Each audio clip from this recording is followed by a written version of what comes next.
E aí, pessoal, tudo bem? Bem-vindo a mais uma disciplina do curso de Fabricação Mecânica. Essa disciplina é a Conformação Mecânica e Tratamentos Térmicos. É uma disciplina para ensino médio, tá? Eu sou o professor Renato, dou aula no Instituto Federal e a gente vai falar um pouquinho sobre processos de conformação, tá bom? Se você ainda não é inscrito no canal, eu convido que o faça. Inscreve no canal, ative o sininho aí para receber os conteúdos novos que forem surgindo, tá bom?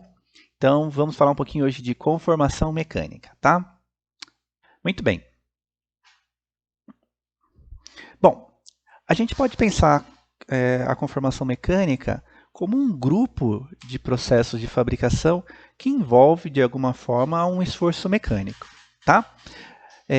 A gente pode pensar também que essa matéria-prima que vem para a conformação mecânica, ela é proveniente de um processo de fundição, tá? Deixa eu só pegar aqui um mostrador para nos ajudar a visualizar melhor. Então vamos lá. Então, a partir do processo de fundição, a gente tem a matéria-prima para ser trabalhada na conformação mecânica, tá? Daqui da fundição vem os lingotes, e a partir desses lingotes, ou de placas, pensando no esgotamento contínuo, né? Placas, barras de grandes dimensões, a gente vai trabalhar dentro da conformação mecânica, tá? Lembrando que a fundição é uma outra disciplina que eu também estou gravando aqui no canal, vocês vão poder acompanhar. Ela pode trabalhar com alguns métodos, como areia verde, ou ainda moldes permanentes, coquilhado, né, ou cera perdida, tá? Então, quem quiser saber um pouquinho mais de fundição, que também é um processo bastante importante, acompanhe o canal que terá conteúdos a respeito. E a partir da fundição, pode vir com peças por meio de alguns processos e podem vir com lingotes, tá? E a partir desses lingotes ou ainda dessas placas, né, dessas barras provenientes do lingotamento contínuo, que é um processo de fundição, a gente trabalha na conformação mecânica, tá? Então, basicamente a fundição fornece uma matéria-prima para os processos de conformação. Tudo bem? Bom, e dentro desse grupo de conformação mecânica, a gente tem alguns processos principais, que seria o forjamento, a laminação, a trefilação, a extrusão e a estampagem. Então, são processos que trabalham com algum tipo de esforço, com algum tipo de solicitação em cima desse material. E, por fim, a conformação mecânica também pode fornecer matéria-prima para a usinagem, por exemplo, barras laminadas, barras trefiladas, placas, chapas, enfim, que serão posteriormente usinadas por algum processo, tá? Então, olha que interessante, a fundição com a possibilidade de fornecer peças e lingotes ou placas para trabalhar com conformação mecânica. Mesma ideia da conformação mecânica, podendo fornecer peças, ainda que tenha algum processo de fabricação posterior, e também fornecendo aí, por outro lado, né, na outra mão, peças ou ainda matéria-prima para a usinagem, como placas, barras, que vão virar depois matéria-prima para ser usinada, para dar origem aí a uma peça, tá bom? E da usinagem em outros processos, como por exemplo tratamento térmico, soldagem, enfim, tá? Então, a gente vai se limitar aqui a trabalhar dentro dos grupos de processo de conformação mecânica, tá bom? Fundição e usinagem tem no canal, fundição comigo, usinagem com outros professores, então quem quiser aprender mais, fica o convite, tudo bem? Então vamos lá.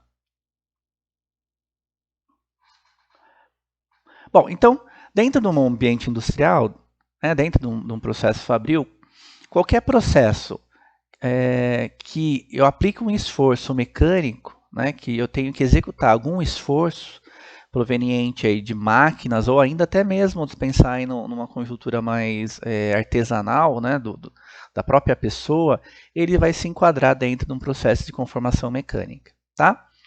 Então, os processos de conformação têm em comum o fato de que, para a produção da peça, algum esforço do tipo compressão, tração, flexão e cisalhamento tem que ser aplicado no material, né? Compressão, né? Tem então essa tendência a comprimir o material, né? Tração, puxar, né? Tracionar, sentido aí contrário.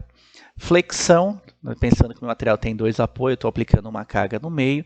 E cisalhamento, um esforço cortante, imaginando que eu tenho um pino, né? ou que eu tenho um parafuso e eu tenho 2 esforços puxando em sentidos contrários esse pino, esse rebite, enfim, tá? Só para a gente entender o que é, a gente não vai entrar aqui no mérito de discutir esse tipo de esforços, mas é importante para que a gente consiga entender um pouco a respeito dos processos, tá? A gente vai falar mais especificamente dentro de cada um dos processos, mas não vou entrar no mérito de fazer os cálculos como a gente faz lá em resistência dos materiais, tá? Tem no canal também, diga de passagem. Bom, cerca de 80% dos produtos manufaturados, de alguma maneira, eles vão sofrer pelo menos uma operação de conformação mecânica, de conformação plástica nesse material. Tudo bem? Dentro de um carro, eu peguei um carro aqui como exemplo, né, existem inúmeras peças que passaram por um processo de conformação, né? Eu citei aqui motor, né, na transmissão.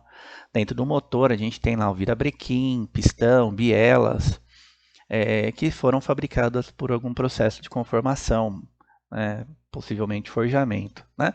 Na transmissão a mesma coisa, o conjunto de engrenagens, pinhão, cremalheira, toda essa parte de torque, de transmissão foi produzido por meio de forjamento, essas peças que são super importantes, tá? Suspensão também, né? Batentes, braços, eixo diferencial, eixo cardan, foram feitos aí por meio de processos de conformação mecânica, tá bom? Então olha a importância que tem para um carro, para um automóvel, né? Para um veículo de maneira geral, tá?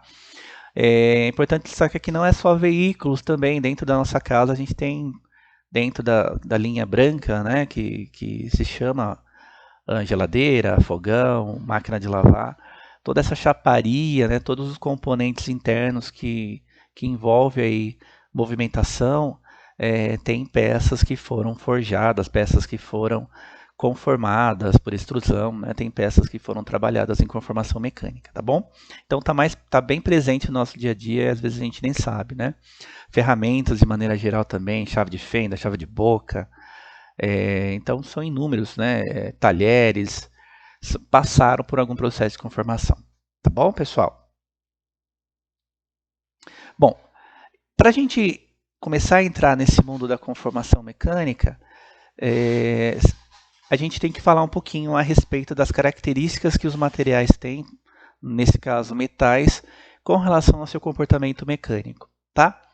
Então, a gente pode recordar aqui, né, num gráfico tensão-deformação, alguns pontos importantes para o processo de conformação mecânica, tá? Então vamos recordar aqui, não é o objetivo da aula a gente falar sobre propriedades mecânicas, mas é importante a gente recordar algumas coisas.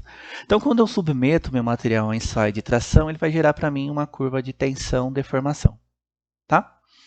Essa curva de tensão-deformação tem algumas propriedades mecânicas que a gente tira a partir dela que são importantes quando a gente pensa em processo de conformação mecânica. Primeiro, o material passa por um regime aqui, que a gente chama de regime elástico, na qual a tensão e a deformação, teoricamente, são proporcionais. Ou seja, à medida que eu vou aumentando a tensão, né, a deformação aumenta no mesmo nível, praticamente no mesmo nível, né? Então, existe uma constante aqui, dada pela constante elástica, o módulo de elasticidade, né, do meu material. Tá? A tendência é que quanto mais para vertical esteja essa curva, mais rígido é esse material. Bom, esse campo elástico não interessa tanto quando a gente pensa na conformação mecânica, tá? Ele é importante sim para a gente estabelecer critérios para maquinário e tal, mas para o processo em si é mais importante a deformação plástica, tá? Por quê?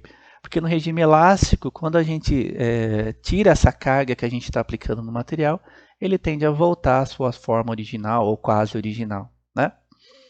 A partir do regime elástico, a partir da tensão de escoamento, meu material então ele vai sofrer uma deformação permanente, né? Pensando aí na ideia de movimentação de discordância, pensando na ideia de deformação plástica, de alongamento de grãos, tal, né? Bom, e aqui sim é um campo interessante para deformação, para conformação mecânica. A conformação mecânica, ela trabalha no regime plástico, tá? Então muitas vezes a gente chama de deformação plástica, de conformação plástica, né? Porque há necessidade que o material deforme plasticamente e que ele não volte, ou que volte muito pouco para suas condições iniciais. Tudo bem? Então, é muito importante para o material esse campo de deformação plástica. Tá? Alguns conceitos por trás, como resistência. A resistência do material envolve, né, o quanto de carga que eu tenho que aplicar nele, né, no meu material, para que ele se deforme. Então, isso implica mais numa conjuntura tecnológica, ou seja, do maquinário em si que eu vou precisar ter na minha empresa para conseguir gerar, né, essa carga, essa tensão necessária para a deformação. Tá? A tenacidade e a ductibilidade são, sim, fatores importantes para a conformação. Né? A ductibilidade envolve quanto que esse material alonga. Né? Então, a ductibilidade pode ser dada em níveis de alongamento. Então, quanto mais se alongar esse material, né, quanto mais ele se alongar durante a sua conformação, se alongar no ensaio de tração, mais dúctil ele será e, portanto, melhor será ou maior será a sua conformabilidade. Então, a conformabilidade do material, ela envolve a ductibilidade e também a tenacidade. A tenacidade envolve essa área debaixo da curva tensão-deformação, né? Envolve o campo elástico e o campo plástico, tá?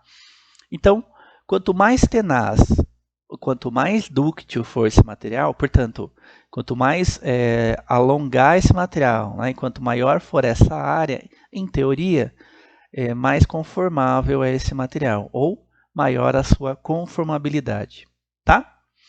Claro que cada metal que a gente trabalha tem uma conformabilidade diferente.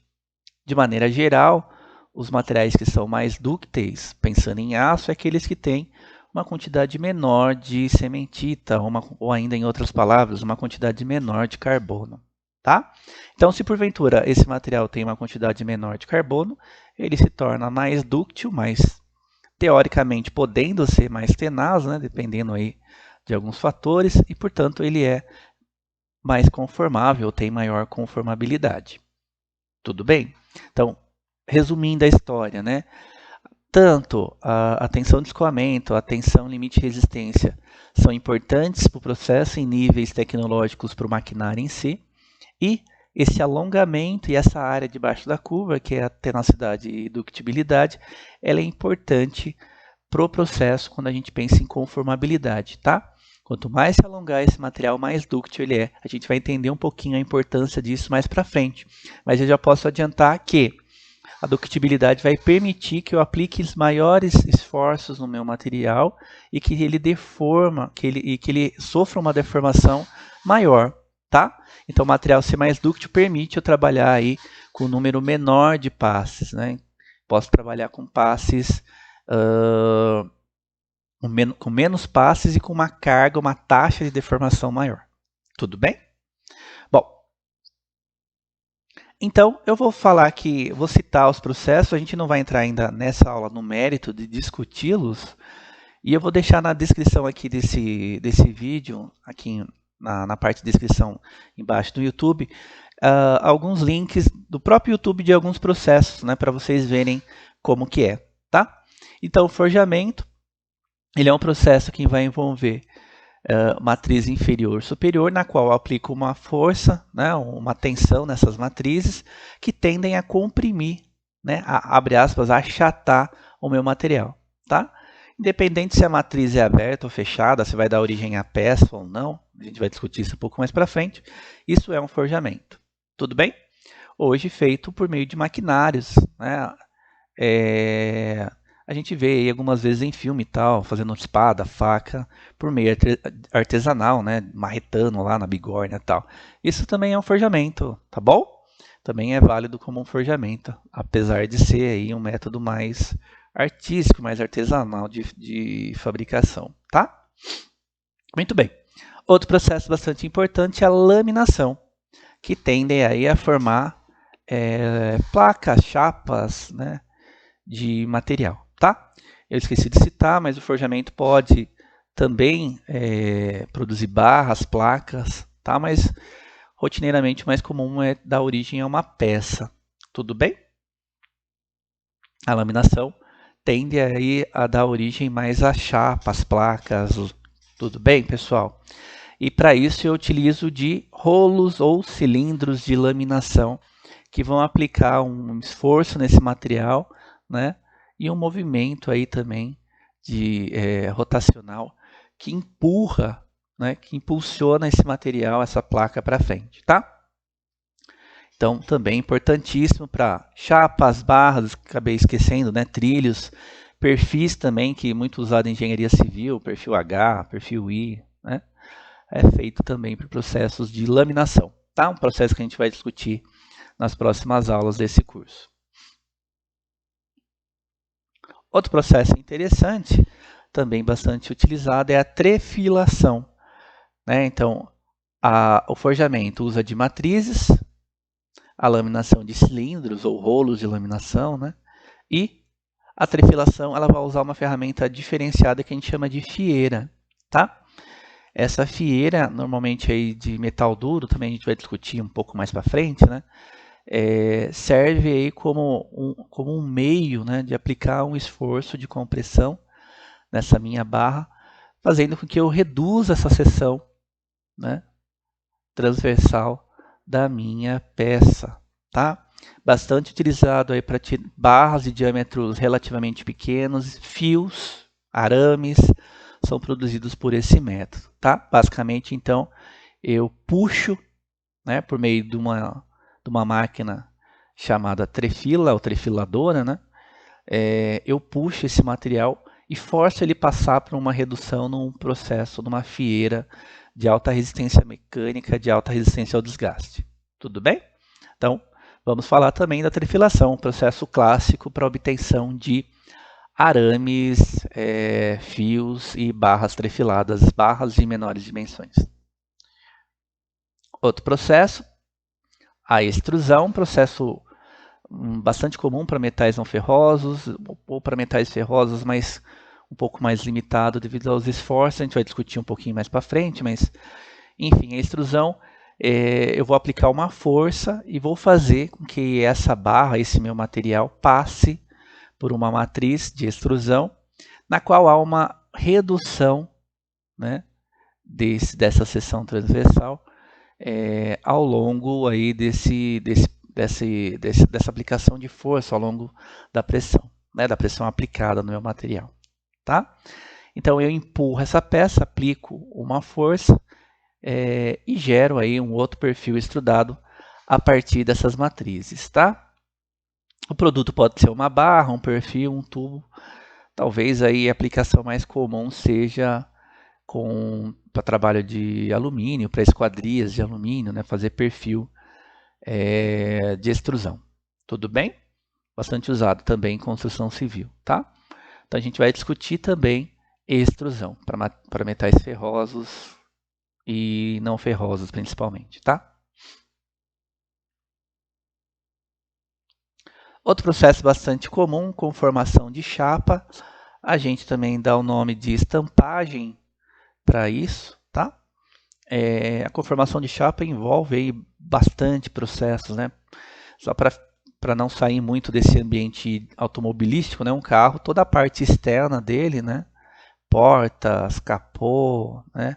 Paralamas, alguns para-choques, são todos feitos por meio de conformação de chapas, ou ainda dentro da nossa casa, né? Produtos como geladeira, fogões, máquinas de lavar, enfim, são máquinas que tiveram aí toda a sua estrutura feita por meio de chaparias, tá? Por cortes, por dobramentos, por estampagens, né? Por meio então de um conjunto de operações de estampagem, tá?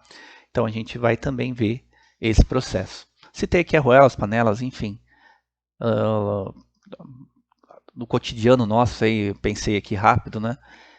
Latas de refrigerante, né, latas para alimentos, né, todas partem desse princípio da estampagem, tá bom?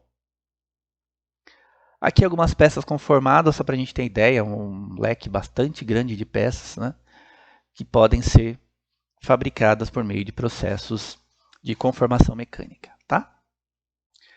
Bom, pessoal, nessa aula 1 era isso que eu queria falar com vocês. Temos mais assunto para tratar a respeito desse tópico, então a gente se vê nos próximos vídeos, tá bom? Bons estudos e até breve.